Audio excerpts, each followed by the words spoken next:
రాజకీయ పార్టీలకు నిధులు సమకూర్చేందుకు తీసుకొచ్చిన ఎలక్టోరల్ బాండ్ల స్కీమ్ చెల్లుబాటుపై సుప్రీంకోర్టు సంచలన తీర్పు వెలువరించింది. ఈ పథకం రాజ్యాంగ విరుద్ధమని స్పష్టం చేసింది. ఎన్నికల బాండ్ల జారీని బ్యాంకులు తక్షణమే నిలిపివేయాలని అత్యున్నత న్యాయస్థానం ఆదేశించింది. ఈ మేరకు సిజేఐ జస్టిస్ డివై చంద్రచూడ్ నేతృత్వంలోని 5 సభ్యుల ధర్మాసనం ఏకగ్రీవ తీర్పునిచ్చింది.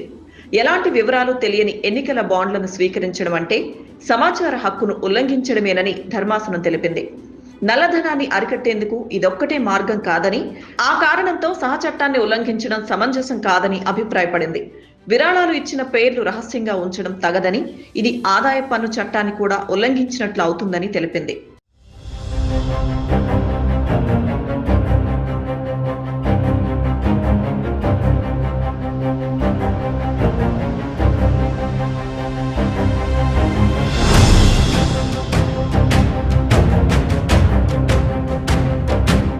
సంస్థల నుంచి అపరిమిత రాజకీయ విరాళాలను అనుమతించే కంపెనీల చట్టంలో చేసిన సవరణలు ఏకపక్షంగా రాజ్యాంగ విరుద్ధంగా ఉన్నాయని సుప్రీంకోర్టు తెలిపింది.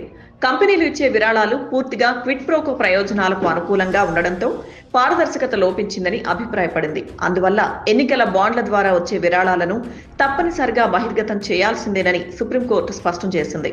2019 ఏప్రిల్ 12 నుంచి ఇప్పటి వరకు రాజకీయ పార్టీలకు వచ్చిన ఎన్నికల బాండ్ల వివరాలను మార్చి 6వ తేదీలోగా కేంద్ర ఎన్నికల సంఘానికి సమర్పించాలని స్టేట్ బ్యాంక్ ఆఫ్ ఇండియాకు సుప్రీం ఆదేశాలు జారీ చేసింది. మార్చి 13లోగా ఆ వివరాలను వెబ్సైట్లో ప్రచురించాలని ఎన్నికల కమిషన్ను ఆదేశించింది.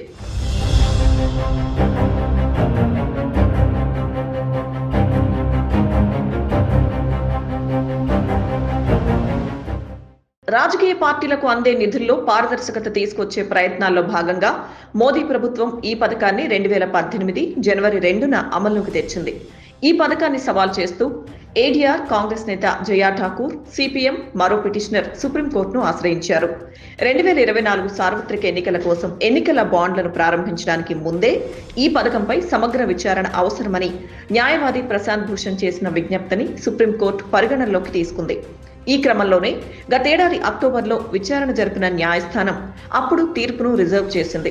తాజా తీర్పులో ఎలక్టోరల్ బాండ్లు రాజ్యాంగ విరుద్ధమని స్పష్టం చేసింది.